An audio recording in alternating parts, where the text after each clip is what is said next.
까지 말씀입니다. 오늘은 16절부터 22절까지만 보겠습니다. 사도행전 4장 3장 16절에서 4장 4절까지인데 나머지는 집에 가서 읽어보시면 좋겠습니다. 오늘 16절에서 22절까지만 읽도록 하겠습니다. 교독을 하겠습니다. 그 이름을 믿음으로 그 이름이 너희가 보고 아는 이 사람을 성하게 하였나니 예수로 말미암아 난 믿음이 너희 모든 사람 앞에서 이같이 완전히 낫게 하였느니라. 형제들아, 너희가 알지 못하여서 그리하였으며 너희 관리들도 그리한 줄 아노라. 그러나 하나님이 모든 선지자의 입을 통하여 자기의 그리스도께서 고난받으실 일을 미리 알게 하신 것을 이와 같이 이루셨느니라. 그러므로 너희가 회개하고 돌이켜 너희 죄 없이 함을 받으라. 이같이 하면 새롭게 되는 날이 주 앞으로부터 이를 것이요 또 주께서 너희를 위하여 예정하신 그리스도 곧 예수를 보내시리니 하나님이 영원 전부터 거룩한 선지자들의 입을 통하여 말씀하신 바 말씀을 하늘이 마땅히 그를 받아두리라. 같이 읽습니다. 모세가 말하되 주 하나님이 너희를 위하여 너희 형제 가운데서 나 같은 선지자 하나를 세울 것이니 너희가 무엇이든지 그의 모든 말을 들을 것이라. 아멘. 오늘은 새롭게 되는 날이라는 제목으로 하나님의 말씀을 살펴보겠습니다. 500만 권이 팔린 베스트셀러 12가지 인생의 법칙의 저자이고 유튜브 공식 조회수가 무려 3억 6천만입니다. 구독자가 5만 명을 달성한 전 하버드대 교수 조던 피터슨이 있습니다. 허무주의에 빠지기 쉬운 현대 사회에서 현실을 직시하고 자기 인생의 의미를 찾아 기꺼이 책임을 짊어지는 어른이 되라고 이야기하는 그의 강연에 전 세계 수많은 젊은이들이 열광을 했습니다. 북미와 유럽 125개 이상 도시들에서 열린 그의 강연은 연일 매진이 됐습니다. 그가 현재 세계에서 가장 영향력 있는 지식인 중에 한 명이라는 이 사실은 누구도 부정하지를 않고 있습니다. 2017년 5월까지만 해도요, 한 인터뷰에서 그는 기독교 신앙을 갖는 것에 대해서는 회의적이다라는 표현을 했습니다. 예수님이 부활한 건가요? 라는 질문에 I don't know, 잘 모르겠다라고 대답을 했습니다. 이런 그에게 최근에 변화가 일어났습니다. 아내가 갑자기 신장암 말기 판정을 받게 되었습니다. 거기다가 자신도 약물 치료 부작용으로 인해서 코마 상태에 빠졌고 또 심각한 폐렴을 앓는 등 1년 가까이 병상에서 생사를 오가게 되어졌습니다. 그러니까 재활을 하는데 걷는 것부터 다시 시작을 해야 되는 거예요. 그래서 너무 힘들어가지고 계속적으로 자살 충동이 일어났다고 합니다. 이런 고통의 시간을 겪으면서 그와 그의 아내에게 큰 변화가 일어났습니다. 자신에게 일어난 변화 이야기를 잠깐 영상으로 준비를 했습니다. 짧은 영상인데요, 함께 보겠습니다. The problem is I probably believe that, but I don't know. I'm amazed at my own belief and I don't understand it. Because I've seen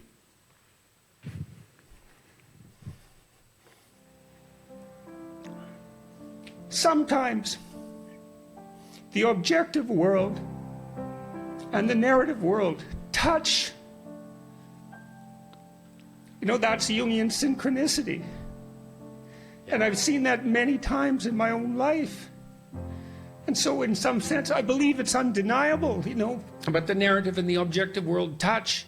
And the ultimate example of that in principle is supposed to be Christ. But I don't know that seems to me oddly plausible. Yeah. But I still don't know what to make of it.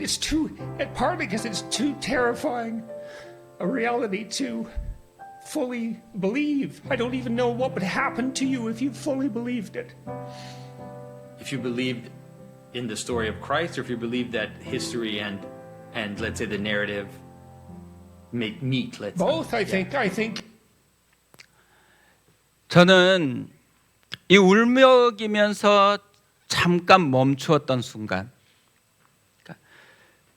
그 짧은 순간과 또 촉촉하게 눈이 젖어서 자기 안에 있는 이 일어난 변화를 말하는 저분의 모습이 너무 감동스러운 것입니다. 생각해 보니까 저도 저럴 때가 많았거든요. 또 우리 중에도 분명히 예수가 나를 만진 이 은혜 때문에 우리 가운데 울먹거리고 또 촉촉하게 눈가에 젖어서 고백했던 그 순간들이 다 있었을 거라고 생각을 합니다. 저는 저 감격이 오늘 지금 이 순간에 나에게 필요하고 지금 이 순간에 우리에게서 경험되어졌으면 좋겠다라는 마음이 참 많이 들었습니다. 사실 지난주에 오늘 말씀 본문을 이미 살펴보았어요. 그래서 다음 본문으로 넘어가려고 원래 계획을 했습니다. 그런데 지난 한 주간 오늘 말씀에 있는 한 가지 표현이 계속해서 생각이 나는 것입니다. 잠에서 깨자마자 생각이 나고, 또 길을 가는데도 생각이 나고, 앉아 있어도 생각이 나고, 또 눈을 감아도 생각이 나는 것이에요. 새롭게 되는 날이라는 표현입니다. 19절에 이렇게 되어 있습니다. 그러므로 너희가 회개하고 돌이켜 너희 죄 없이 함을 받으라. 이같이 하면 새롭게 되는 날이 주 앞으로부터 이를 것이요. 회개하고 돌이키면은 새롭게 되는 날이 이른다고 합니다. 그러니까 새롭게 되는 날을 맛보라는 것이죠. 교회를 안 다니던 사람이 교회를 다니기 시작하는 것도 분명히 놀라운 변화입니다. 하지만 하나님은 더 놀라운 계획을 가지고 계시다라는 거예요. 새롭게 되는 날을 맛보게 해주고 싶어 하신다라는 거죠. 오늘 이 예배 시간도 마찬가지라고 생각합니다. 우리가 정성스럽게 하나님을 예배하는 것도 참 중요한 일이죠. 하지만 하나님은 더 중요한 것을 우리에게 주고 싶어 하신다라는 거죠. 이 예배 드리는 이 시간이 우리를 새롭게 빚어내시는 하나님의 은혜를 경험하는 시간이 되기를 원한다라는 거죠. 우리가 이 시간에 맛보아야 될 것은 예배를 드리고 있는 우리의 행위가 아니에요. 우리의 예배 가운데 임하여서 우리를 만지시는, 새롭게 하시는 그 은혜를 우리가 경험해야 된다라는 거죠. 이 새롭게 되는 날이라는 말은 원어로 보면 딱 두 단어입니다. 먼저 새롭게 되는이라는 말은 원래 헬라어 아나푸시크시스라는 말입니다.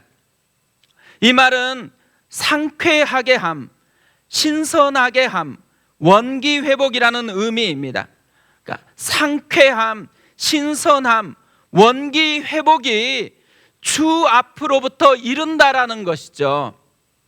사망 권세를 이기고 다시 사신 부활이요 생명이신 예수 그리스도 안에 거하게 될 때 상쾌하게 되고 신선해지고 영육 간의 원기가 회복되어지는 진짜 새롭게 되는 은혜를 맛보게 된다라는 것이죠. 또 이 말은 다시 혹은 위로라는 뜻을 가진 전치사 아나하고 호흡, 숨이라는 뜻을 가진 명사 푸시크시스의 합성어입니다. 사람이 상쾌하고 신선하고 또 원기가 회복되기 위해서는 반드시 새로운 신선한 공기를 다시 맛보아야 되는 것이잖아요. 다시 호흡을 해야 되는 거고, 특별히 위로부터 임하는 호흡을 경험해야 되는 것이죠. 저는 이 단어를 보면서요, 창세기 2장 7절 말씀이 생각이 났습니다. 여호와 하나님이 땅의 흙으로 사람을 지으시고 생기를 그 코에 불어 넣으시니 사람이 생명이 되니라. 여기서 생기가 호흡이고 숨입니다. 하나님의 호흡이 들어왔을 때 비로소 원기가 작동하는 사람이 되었다라는 의미죠. 하지만 인간이 타락하면서 죄로 말미암아서 하나님의 호흡을 상실해 버렸습니다. 죄로 인해서 하나님과 단절되었다라는 이 말은 하나님의 호흡이 끊어졌다라는 의미인 거죠. 하나님의 호흡으로 숨쉬는 것이 아니라 이제는 인간의 호흡으로만 숨쉬는 존재가 되어버린 것입니다.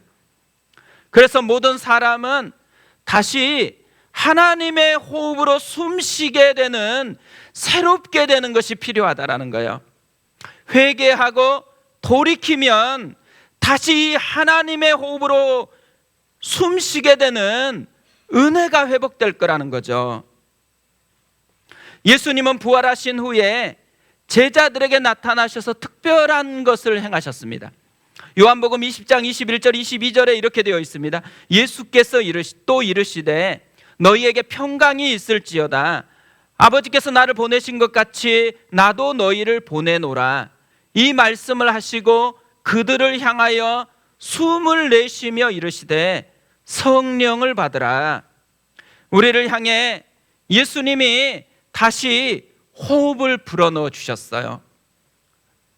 이 숨은 끊어졌었던 하나님의 호흡인 거죠. 인간의 호흡이 아니라 다시 하나님의 호흡으로 숨쉬며 살라라는 것입니다. 다시 하나님의 호흡으로 숨쉬며 사는 것이 어떤 삶이냐면 성령을 따라 사는 삶이라는 거예요. 내 힘대로 사는 것이 아니고 성령으로 사는 삶을 살아가라는 거죠.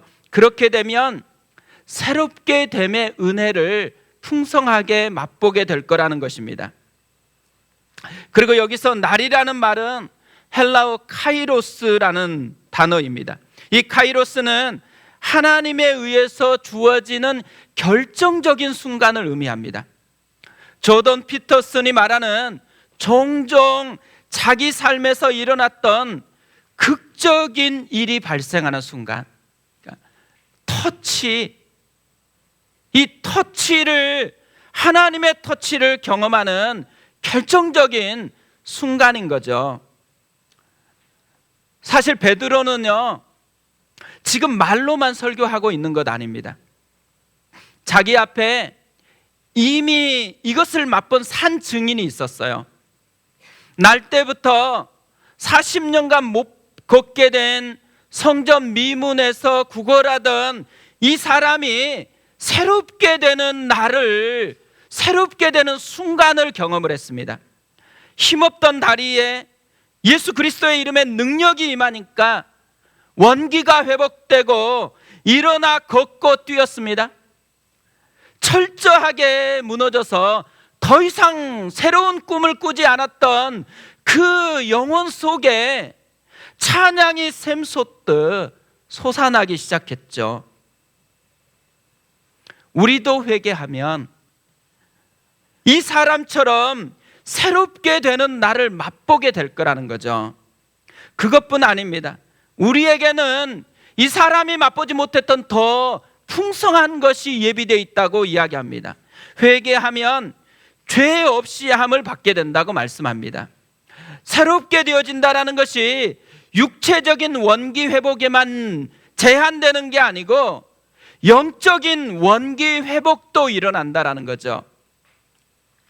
거기에다 더해가지고 회개하면 현재만이 아니라 영원까지도 보장받게 된다고 말씀합니다. 20절 21절에 이렇게 되어 있습니다. 또 주께서 너희를 위하여 예정하신 그리스도 곧 예수를 보내시리니 하나님이 영원 전부터 거룩하신 선지자들의 입을 통하여 말씀하신 바 만물을 회복하실 때까지는 하늘이 마땅히 그를 받아두리라. 만물을 회복하는 완성의 날, 즉 세상이 끝나고 예수 그리스도가 재림하는 날, 그날에 다시 오실 예수 그리스도와 함께 영원한 하나님의 나라를 맛보게 될 거라고 말씀합니다. 회개하고 돌이키기만 하면 이런 결정적인 순간을 맛보게 된다라는 거죠. 이 회개라는 것이 과연 무엇이기에 이렇게 놀라운 축복을 누리게 되는 것일까요? 회개라는 말은 말 그대로 잘못을 뉘우치고 고치는 것을 의미합니다. 죄에 대한 깨달음과 그 죄로부터 돌이키는 행위를 포함하고 있는 것이죠. 사실 교회를 다니면 회개라는 말을 엄청 많이 듣습니다. 그리고 이미 우리가 회개를 참 많이 하고 있어요. 근데 문제는 많은 분들이 자신이 회개했음에도 불구하고 이런 새로운 날의 경험은 하지 못한다고 생각을 한다라는 것이죠. 문제가 뭘까요? 약속은 선명한데 왜 우리는 회개로 말미암아서 주어지는 새로운 날의 축복을 누리지 못하고 있을까요? 회개의 진짜 비밀을 모르고 있기 때문에 그런 거죠. 만약에 모처럼 가족들과 고급 레스토랑에 외식을 갔다고 생각해 보세요. 스테이크를 주문했어요. 한참 기다렸더니만 알바생이 음식을 가져왔습니다. 근데 보니까 파스타와 피자를 가지고 왔네요. 스테이크 주문했다라고 얘기를 하자 이 알바생이 정말 죄송합니다, 손님. 제가 잘못했어요. 계속 사과하더니 가버렸어요. 그리고 또 서빙하다가 우리만 지나치다가 보면은 죄송합니다, 제가 잘못했어요, 손님. 이렇게 말하고 그냥 가버리는 거예요. 계속 말만 해요. 뭐가 잘못됐죠? 죄송하다는 말을 계속할 게 아니죠. 진짜 사과가 유효하려면은 다시 스테이크를 가지고 와야 되는 거잖아요. 잘못에 대한 합당한 조치가 있어야 하는 것이죠. 우리가 아무리 회개를 해도 상쾌하게 느끼지 않는 이유가 여기에 있다라는 거예요. 자꾸 삶에 잘못했다라는 말을 반복하는데 실제로는 대가를 치른 것은 아무것도 없다라는 느낌이 있기 때문에 그런 거죠. 내가 느끼는 죄의 무게는 크고 중한데 회개라는 방식이 너무 간단하다 보니까 불안한 거예요. 그래서 조금 더 깊게 회개한다라는 게 뭐예요? 더 눈물을 흘려가면서 용서를 구해야 될 것 같은 생각을 갖는 것이죠. 사실 이것은 회개하고 돌이키라는 이 말씀 속에 담겨 있는 엄청난 비밀을 모르기 때문에 생기는 거라는 거예요. 회개하라는 이 초대 속에 숨은 죄를 배상하는 속죄의 비밀을 모르기 때문이라는 거죠. 죄에 대한 보상은 죄를 지은 사람이 치료해야 되는 거잖아요. 하지만 죄인인 우리는 우리 죄에 대한 보상을 치룰 능력이 없습니다. 내가 치료해야 될 죄에 대한 보상을 예수님께서 십자가에서 대신 치루어 주셨다라는 거예요. 그렇기 때문에 진짜 회개는 나를 대신하여 내 죄를 용서해 주신 예수님의 사랑을 깨달은 사람이 할 수 있는 것이죠. 회개는 죄에 대한 형벌이 두려워서 하는 것이 아니에요. 회개는 십자가의 그 사랑을 믿기 때문에 하는 것이죠. 많은 사람들이 회개가 주는 은혜를 누리지 못하고 있는 것은 십자가의 사랑을 믿는 믿음으로 회개하는 것이 아니고 감정적으로만 회개하기 때문이라는 거예요. 또 근거가 다르기 때문이라는 거예요. 십자가 사랑에서 용서받았다라는 것에 근거를 두고 회개해야 되는데 내가 회개하는 행위가 얼마나 간절하냐 여기에다가 용서의 근거를 두기 때문이라는 거죠. 결국 회개한다라는 것은 바로 예수님이 치르신 모든 대가를 나의 사건으로 받아들이는 것입니다. 그래서 새로운 순간은 예수의 사건이 내 사건으로 누려지는 거라는 거죠. 오늘 말씀에도 보면요, 딱 두 종류의 사람으로 나누어집니다. 한 종류는 믿는 거예요. 받아들이는 거죠. 4절 보세요. 말씀을 들은 사람 중에 믿는 자가 많은지 남자의 수가 약 5천이나 되었더라. 반면에 또 한 종류가 있는데 받아들이지 않는 것입니다. 1절과 2절에 이렇게 되어 있습니다. 사도들이 백성에게 말할 때에 제사장들과 성전 맡은 자와 사두개인들이 이르러 예수 안에 죽은 자의 부활이 있다고 백성을 가르치고 전함을 싫어했다라는 말은 받아들이지 않았다라는 말이죠. 누가 받아들이지 않았어요? 제사장들과 성전 맡은 자와 사두개인들입니다. 왜 이들이 받아들이지 않았을까요? 자기들이 더 옳다고 생각하기 때문에 그런 거죠. 일반 제자들보다는 자기들이 훨씬 더 많이 배웠고 자기들이 훨씬 우월하다라고 생각하는 거예요. 이런 것을요, 신학적으로는 자기의라고 얘기하고 자기의 중심성이라고 이야기하는 것입니다. 그런데 이들만 그러지 않아요. 이사야도 그랬습니다. 우시야 왕이 죽었던 때에 위기가 찾아왔죠. 이사야는 정치가 문제라고 생각했습니다. 지도자들이 문제여서 위기를 겪는다고 생각했어요. 자기같이 예배 잘 드리고 기도하는 사람은 문제가 없다고 여겼죠.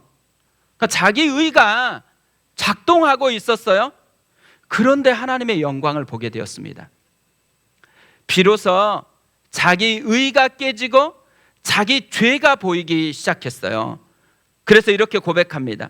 화로다 나여 망하게 되었도다. 나는 입술이 부정한 사람이요 나는 입술이 부정한 백성 중에 거주하면서 만군의 여호와이신 왕을 배웠음이로라. 이것이 이사야의 회개의 시작이었어요. 회개는 여기서 끝마치지 않습니다.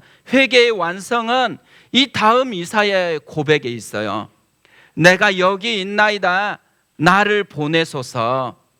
자기 방식이 아니고 하나님의 방식으로 살겠다라는 거죠.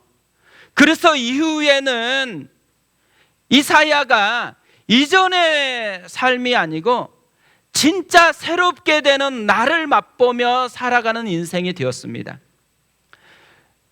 결국 회개는요, 받아들이는 것이 있어야 한다는 거예요. 자기 의를 버리고 예수님의 의를 나의 의로 받아들여야 된다는 거죠. 그리고 예수님이 원하시는 그 삶의 방식을 따라서 살아가야 되는 것이죠. 이때에 이전과는 다른 새롭게 되어지는 날의 기쁨을 맛보게 되어진다는 것입니다. 오늘은 한 목사님의 이야기로 설교를 마무리하려고 합니다. 술집에서 일어난 일이에요. 이분은 대학에서 경영학을 전공했고 또 직장 생활을 하다가 신학을 했습니다. 그러다 보니까 안 믿는 친구들이 주변에 굉장히 많아요. 주말이면 이 친구들이 술판을 벌여놓고 매번 부르는 거예요. 그날도 친구들이 너무 보고 싶다고 전화가 왔어요. 미안해가지고 오랜만에 찾아갔습니다. 술이 들어가니까요, 갑자기 한 친구가 자기 삶을 하소연하기 시작했어요. 직장 생활이 힘들고 집 구하는 것도 너무 어렵다고 울먹이는 것이에요. 그러면서 자기 인생이 왠지 꼬이고 있다는 불안함이 든다고 했습니다. 종교는 없지만 예전에 자신이 저지른 나쁜 짓 몇 가지가 후회되고 마음이 걸려서 고해성사를 해본 적이 있대요. 그러면서 물었어요. 고해성사를 하면 하나님이 정말 용서해 주시는 것이 맞냐고. 근데 그 옆에 취업도 못한 더 이렇게 상태가 안 좋은 친구가 자기 인생도 풀리고 싶기 때문에 이 대답에 굉장히 관심을 가지는 거예요. 지금 토요일 밤에 교회도 아니에요. 술병은 이미 10개가 넘어가고 오뎅탕 안주가 끓고 있고 주변은 지금 술판으로 왁자지껄하고 있는 이곳에서 복음을 전해달라는 거잖아요. 할 수 없이 간단하게 이렇게 복음을 전했대요. 우리는 죄인이다. 예수님이 십자가에 우리 죄를 대신해서 죽으셨다. 믿으면 구원받는다. 용서받지 못할 죄는 없다. 남에게 말할 필요 없다. 예수님께 고백하면 된다. 죄를 지어도 너의 삶을 용서하시고 인도해 주신다. 근데 뭔가 좀 겉도는 느낌이 있었대요. 왜냐하면 이 말들은 이미 친구들에게 몇 번이나 반복했던 말이기 때문에 그렇죠. 그래서 이왕 이렇게 된 것, 깊은 질문을 하기 시작했대요. 내가 말한 것을 다 이해했는지 한 가지 질문을 던져볼게. 내가 한 말이 정확히 맞는지 틀린지 OX로 대답해봐. 회개하면 예수님이 나를 용서해 주신다. 이 말이 정확히 맞는지 틀린지 말해봐. 이미 답 알려줬잖아요. 그래서 맞는 거 아니야? 친구들이 머뭇거리면서 대답을 했어요. 그래서 이 친구들에게 다시 맞아? 진짜 맞아? 또 우리는 이렇게 질문하면 또 이제 더 머뭇거리잖아요. 머뭇거릴 때 이렇게 한마디를 추가했대요. 잘 생각해봐. 너희들이 아직 예수님을 안 믿잖아. 그럼 이론적으로 아직 회개를 안 한 거잖아. 그런데 너희들이 회개하기 전에 예수님이 이미 십자가에 돌아가셨단 말이야. 그걸 기억하면서 다시 대답해봐. 너희들은 아직 회개를 안 했어. 예수님은 이미 돌아가셨고, 우리가 회개하기도 전에 사실 예수님은 나와 너를 이미 용서해 주신 거야. 생각해 보세요. 회개하면 용서를 받는가? 맞죠? 그러니까 회개하면 죄 사함을 받는다고 오늘 또 말씀해요.